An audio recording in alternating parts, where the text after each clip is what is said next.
کہ ان لوگوں کو بھی وہ فیس کریں. چھپتے کیوں ہیں, ڈرتے کیوں ہیں؟ ایک نیتی خاتون سے ڈرتے ہیں جو بانگے دوہل, جو ڈنکے کی چوٹ کے اوپر آ کر بات کو تسلیم بھی کرتی ہے اور دلیری کے ساتھ آپ لوگوں کے اوچیت کنڈوں کا مقابلہ کرتی ہے جو آپ چھپ کے وار کرتے ہیں.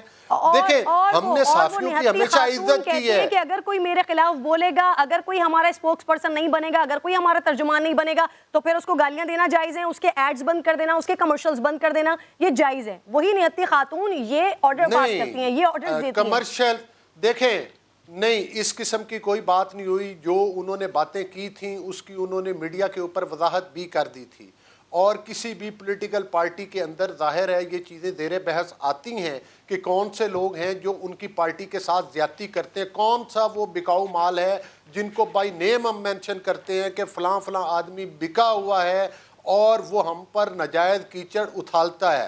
لیکن ہم کسی صحافی کے منہ کے اوپر تھپڑ نہیں مارتے, ہم کسی ابصار عالم کو پارک میں واک کرتے ہوئے گولی نہیں مارتے, ہم کسی حامد میر کا ٹاک شو بند نہیں کرتے. یہی ہماری میڈیا کی پالیسی ہے. آج جو ہم پر چھپ کر وار کیے جاتے ہیں یہ رائے گاہ جائیں گے. صحیح, یہ سب حکومت نے کرایا ہے سر. ٹھیک ہے سر. علی محمد خان صاحب, حکومت ظاہر ہے حکومت ہے, یا اس حکومت کو لانے والے ہیں یا وہ لوگ ہیں جو چور دروازوں کے ذریعے لوگوں کی وفاداریاں تبدیل کرتے ہیں, جو پولیٹیکل پارٹیز کو بناتے اور توڑتے ہیں, جو کٹ پتلی حکومتیں بناتے ہیں. یہ وہی لوگ ہیں, یہ وہی لوگ ہیں جو احتساب عدالت سے چھپ کے جا رہے تھے اور ایک صحافی نے ان کی ویڈیو بنا لی تھی کہ بھائی کرنل صاحب آپ ادھر کون ہیں اور یہ آپ ادھر سے عدالت میں احتساب عدالت میں کیا کرنے آئے تھے. ہم تو بانگے دول بات کرتے ہیں, چھپ چھپا کے بات نہیں کرتے. جو چیز چھپ کر ہو رہی ہے وہ صحیح, ہم وہ میں آپ کے لیے ہمت جائز ہے, ہے. لیکن جو بانگے دول ہو رہی ہے جو سامنے ہو جاتی ہے وہ آپ کہتے ہیں کہ یہ غلط ہو رہی ہے. سر وہ بھی بری بات ہے اور یہ بھی بری بات ہے, اگر چھپ کر بھی ہو رہی ہے تب بھی یہ بری بات ہے. سر علی محمد خان صاحب, سر بظاہر یہ آپ کی رائے ہے لیکن میں آپ کی رائے سے اتفاق نہیں کرتا. بالکل صحیح ہے سر, آپ کو ضرورت بھی نہیں ہے, میری رائے ہے, میں کہہ سکتی ہوں. سر علی محمد خان صاحب, سر ابھی گور بلوچ صاحب کہہ رہے ہیں کہ ابھی تصدیق یا تردید نہیں ہوئی ہے مسلم لیگ نون کی طرف سے کہ آیا ان کی ویڈیو آڈیو ہے یا نہیں ہے. بٹ سر بظاہر ایسا لگتا ہے کہ پرویز رشید صاحب اینڈ مریم نواز صاحبہ کی یہ گفتگو ہو رہی ہے, اور جو سینئر صحافیوں کے لیے جس طرح کی زبان استعمال کی گئی ہے, جس طرح سے بات کی جا رہی ہے, یعنی اگر کوئی اسپوکس پرسن نہیں بنتا ہے, اگر کوئی ترجمان نہیں بنتا ہے, اگر کوئی حق میں ان کی بات نہیں کرتا ہے تو پھر اس کے ساتھ اس کے لیے یہ زبان استعمال کی جائے. سر دیکھیں, بسم اللہ الرحمن الرحیم, اللہم صلی وسلم وبارک علی سیدنا محمد. بہت شکریہ جی. آج اس مبینہ آڈیو کی جو بازگشت ہے وہ سینٹ کے اجلاس سے ابھی میں اٹھ کے آیا ہوں اور وہاں بھی سنائی گئی ہے, سنائی دی ہے اور وہاں اس پہ گفتگو ہوئی ہے. اس ایشو کے دو پہلو ہیں, ایک اخلاقی ہے اور ایک قانونی ہے. اخلاقی پہلو پہ میں بعد میں بات کروں گا, قانونی پہ پہلے میں کر لوں کیونکہ وہ زیادہ سیویر ہے. ہمارے آئین میں 3 آرٹیکل ہیں, 4 ہیں بلکہ اس حوالے سے بڑے ریلیونٹ, 17, 18, 19 اور 19A. 17 ہے فریڈم آف ایسوسیشن, دوسرا ہے فریڈم ٹو پروفیشن کہ آپ, اور فریڈم آف اسپیچ ہے 19, اور رائٹ ٹو انفارمیشن ہے 19A. جی سر. اب کرن صاحبہ آپ چونکہ جرنلسٹ ہیں, آپ کے حوالے سے یہ بات کر لیتے ہیں. آپ کو یہ رائٹ حاصل ہے کہ آپ کسی بھی ادارے میں جا کے کام کریں, اور آپ کو یہ بھی رائٹ حاصل ہے کہ آپ جو مناسب سمجھتی ہیں آرٹیکل 19 کے تحت اس پہ آپ بات کریں عوام کے, ملک کے مفاد میں. اب اگر ہم حکومت میں بیٹھ کے ایسے حالات کرن ناز کے لیے پیدا کریں کہ وہ یا تو سما نیوز جوائن نہ کر سکے کیونکہ وہ ہماری لائن ٹو نہیں کرتی, یا سما نیوز پہ بیٹھ کے وہ ہماری لائن ٹو کرنے کے لیے ہم ایسے عوامل پیدا کریں کہ ان کے فائنینسز روکیں یا ان کو انسینٹیو دیں سما نیوز کو خدا نخواستہ کہ یہ آپ کا ایجنڈا اس پہ بات کریں, یا اگر آپ اس ایجنڈے کو فالو نہیں کرتے تو ہم آپ کے اشتہارات کاٹتے ہیں, آپ کے freedom to profess your profession article 18 کی خلاف ورزی کریں گے, آپ کے راستے ہم روکیں گے کہ آپ اس چینل پہ نہیں اس چینل پہ کریں کیونکہ وہاں ہمارا ایجنڈا فالو ہوتا ہے. یہ ساری چیزیں, یہ سارے 4 آرٹیکل ابیوز ہوتے ہیں کہ آپ حکومت کے لیورز ایسے یوز کریں کہ یا تو ہماری لائن ٹو کرو یا پھر اس چینل کو بند کرو یا اس کا بائیکاٹ کرو یا اس اینکر کو آپ لگاؤ. یہ ساری چیزیں غلط ہیں, میں کروں جو بھی کرے. اب یہ جو ہوا ہے اس کو آپ جوڑیں پچھلے جو 2 ان کے آڈیوز مریم صاحبہ کے آئے ہیں تو یہ سارا ایک کڑی لگ رہی ہے کہ جو فرماتی ہیں کہ میں نے جئی تھی پھیر دی, اب وہ آپس میں کنفیس کر رہے ہیں کہ بھائی this is what we have done, اور اس کا اب ہم نے دیکھ لیں کہ ہم ان کے ساتھ کیا کر دیا ہے۔ اب اس میں جو بات ہے، دیکھیں جو اخلاقی پہلو ہے وہ تو اگر آپس میں فرض کریں کسی کی اخلاقیات درست ہے تو آپس میں اندر میں بیٹھ کے بھی اچھی بات کریں گے۔ پبلکلی اگر کسی کو گالی دیتی ہیں وہ تو بہت غلط ہے، آپس میں گالیاں دے رہے ہیں، ان کا یہ ٹرینڈ ہوگا، طریقہ کار ہوگا۔ اب میں کیا کہوں، آپس میں بھی نہیں ہونا چاہیے۔ آپس میں اگر یہ کسی کو گالیاں دے رہے ہیں، میں نہیں کہہ رہا ان کو دینی چاہیے، لیکن وہ آپس میں کر رہے ہیں، پبلکلی کریں گے اور بھی بری بات ہے، آپس میں بھی نہیں کرنی چاہیے۔ لیکن اس کا اصل پہلو گالی دینے سے زیادہ امپورٹنٹ چیز اس میں یہ ہے کہ آپس میں یہ کنفیس کر رہے ہیں کہ this is how we treat the media, یا ہماری لائن ٹوک اور ادروائز ہم گورنمنٹ کے فائنانسز، گورنمنٹ کے ایڈز یوز کریں گے، گورنمنٹ کی طاقت یوز کریں گے۔ علی صاحب اس میں جو کچھ خاص چینلز کو ریٹنگ کے معیار سے ہٹ کر زیادہ نوازا گیا ہے، اگر وہاں پر لائن کو ٹو نہیں کیا جاتا تو پھر شاید وہ اپنا غصہ اور اپنا حق اس طرح سے نکالنے کی اور اپنا غصہ اس طرح سے نکالنے کی کوشش کی جا رہی ہو۔ ساتھ ہی موجود ہیں آپ دونوں مہمان میرے، ایک اور بھی بڑا اہم میں نے بات کرنی ہے، الیکشن کمیشن کی اسکروٹنی کمیٹی کے رپورٹ میں پی ٹی آئی کو غیر ملکیوں سے فنڈز ملنے کا انکشاف ہو رہا ہے۔ ناظرین، اسی رپورٹ کے مطابق پی ٹی آئی کی امریکہ میں فنڈ ریزنگ کے لیے 2 رجسٹر کمپنیز ہیں۔ ذوالقرنین اقبال سے پہلے ذرا میں اس کی ڈیٹیلز لیتی ہوں تاکہ مہمانوں سے اس پر کمنٹ لیا جا سکے، اس پر مزید آرگیو کیا جا سکے۔ جی ذوالقرنین، بتائیے گا ذرا کیا مزید پتہ چل سکا ہے اس میں؟